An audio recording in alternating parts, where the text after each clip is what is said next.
from BSOA in 3rd year College of St. Adeline, and I'm Jamaica Lacandula. I'm Maria Angelica Oraang. Karen Santiago. I'm Alexandra Esguera. And I'm James Warren Gordon. And we are here at Silangan Park Subdivision, the place where the real customer service are living. Are you ready, guys, to discover a new knowledge about customer service? Let's go!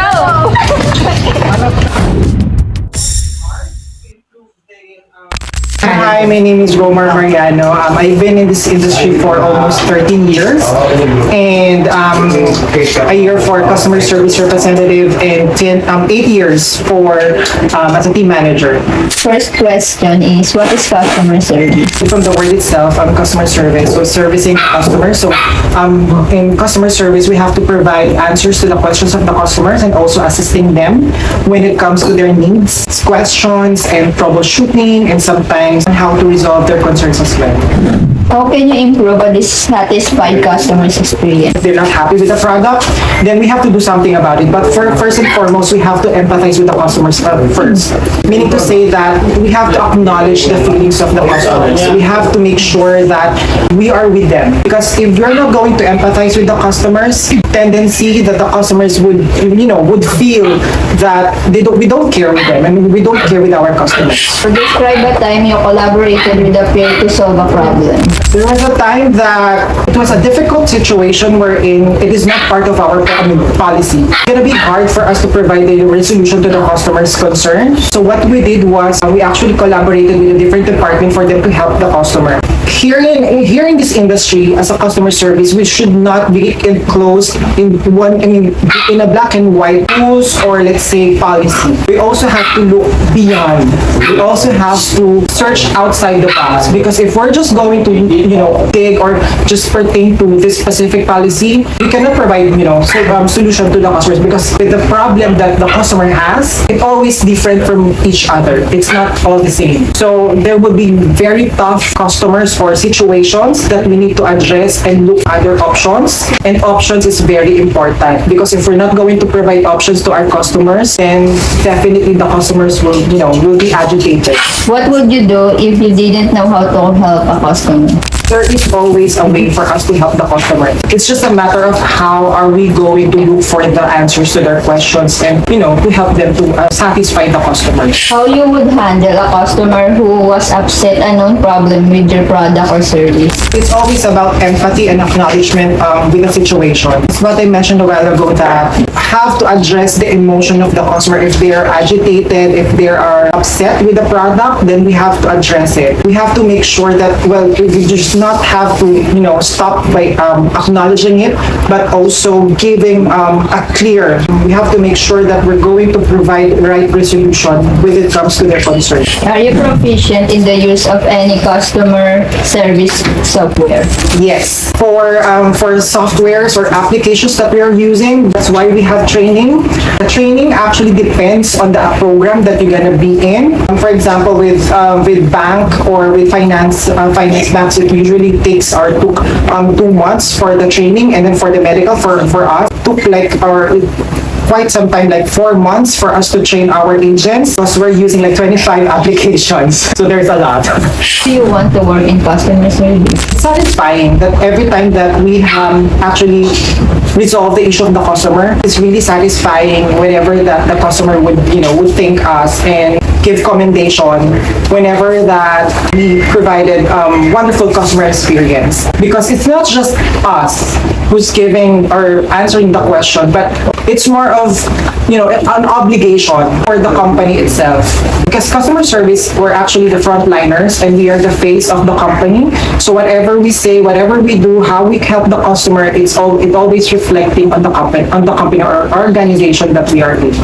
What do you think of your company's product and services? Since I'm handling a medical account, so it's quite tough because the medical field or the medical system here in the Philippines is quite different. Well, way too different in the medical system that US has. So US citizens, they were actually protected as long as they're gonna pay, of course, for the insurance there.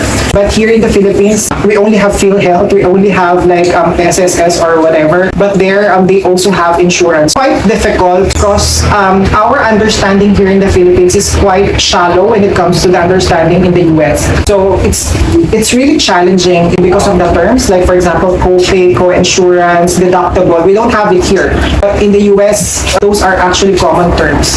In the process, it's totally way different. Even the type of HMO, PPO that they have there is way too different. What skills should a great customer service representative have? Okay, there's a lot actually, but what I can think of would be first would be communication skills. Second would be problem solving skills. Third, I would say stewardship. So first, with communication skills, it's very important for contact center that the backbone or the communication skills of these agents or the employees should be there, because since we're gonna talk to Americans, so it's mandatory, or it is really imperative that they know already, or there's a strong structure already of communication skills, because if we cannot talk to our customers well, then definitely there will be no clarity. We cannot provide resolution to the customers.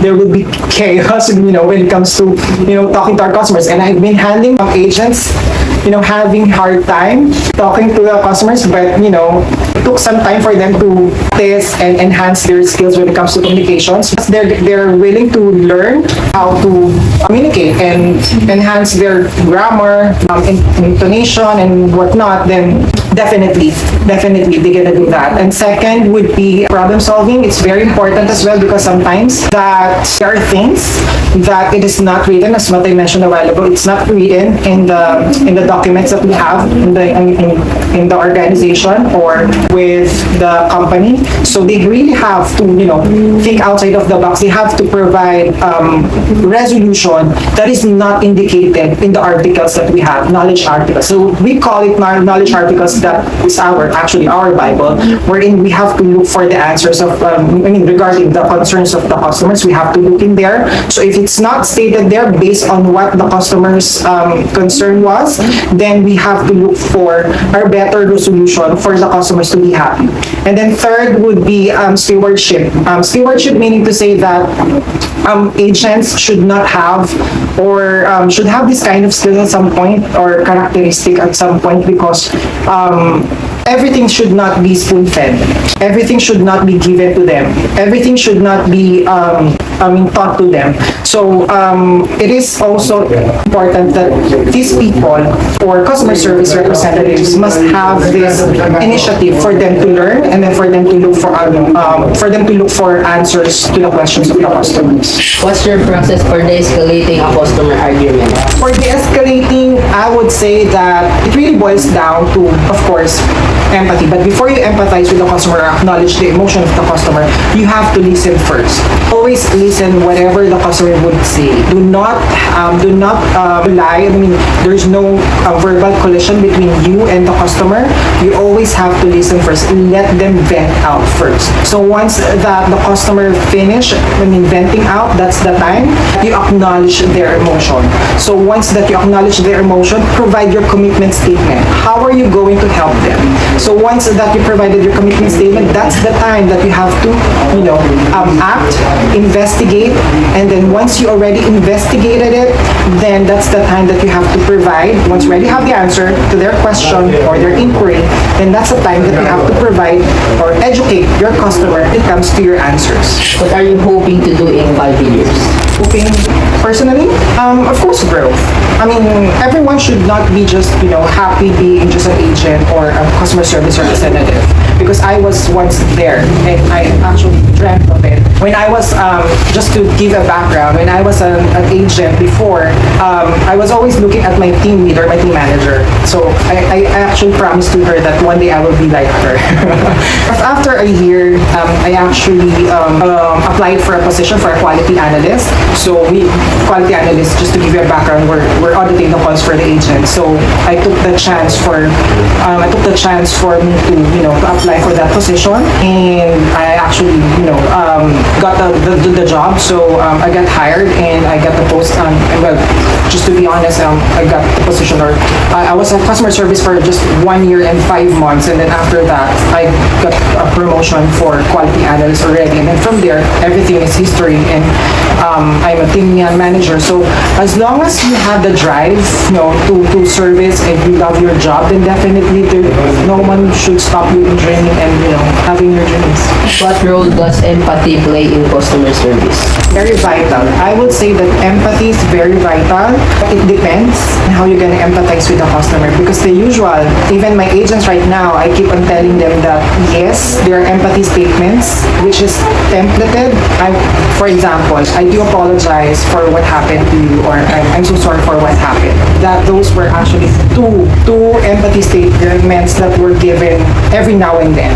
So I told them that they have to be creative as much as possible, meaning to say that they have to think of statements wherein they can empathize. There are a lot of things that the way they can empathize with a customer. Like for example, they can say that I totally understand where you're coming from, and I'm with you with this. So I'm going to help you with whatever you're feeling right now or with your concern right now. So just bear with me. I'm going to look for resolution to your questions. So there are a lot of things. We don't have to to close ourselves with those templated empathy statement. Meaning to say, it shows that we are concerned and we feel whatever the customer or they've been going through. Because once that the customer would understand that we are with them and we know what they're feeling, definitely it would change the whole game. They will be satisfied and they know that you will be, or the representatives will definitely help customers. Describe a mistake you made handling a customer service problem and how you would handle it now. As far as I can remember, there was a dead-end procedure or the dead-end concern by the customer, and we really cannot do anything about it. So in order for us to, in order for us to pacify the customer and for them to make happy, it's not a perfect world. I mean, we cannot give everything to our customers because, again, we're talking about business. And since customers, they tend to ask for, compensations and whatnot. Yes, we can provide compensations to them at some point, but not everything or not every program will do that. So in order for us to provide that resolution, I would say, in order for us to look for another resolution for the customer, we have to provide that and answer a question of the customer. We apologize. We just have to adhere with or comply with the policy that we have right now, and definitely we cannot fulfill your request as of the moment, but we also appreciate you escalating this concern, and maybe in the near future this will be revised, our policy, because of your insights about it. So it's really important that we also have to hear this kind of comments from our customers. But again, it really boils down to we cannot fulfill their request. Not everything will be addressed right away, or not everything will be accommodated. So it is important. It's how you're gonna position your statements. It's how are you going to give or convey that message to your customer. Like, that how are you going to pacify the customer if that would be the case? How would you handle a customer you know is wrong? I actually believe that customers are always right, but again, it's all about how you explain things to the customer. You're not going to tell the customer that you're wrong, but what you need to say would be that you have to explain the policy that we have, because the customers, they don't understand what the policy is all about. Even in the US, they don't actually read the agreement. That's the difference between the Filipinos and the Americans. They don't read the policy. That's why they're calling us.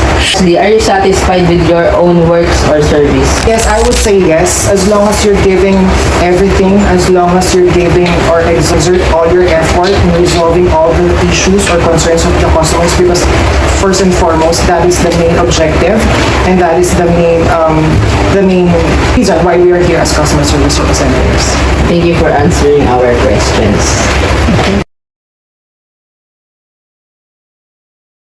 Business organizations have a saying that customer is always right.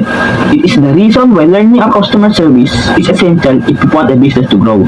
And if you compare that answer to the answer of the customer service worker based on the same set of question, we conclude that they have both similarities. Both focuses on how important for the business to communicate with the customer, how important to treat them with empathy and treat them in a professional way. And I believe that being a customer service is always prioritize your customer opinion than your own opinion. Treat them right and put yourself in their shoes.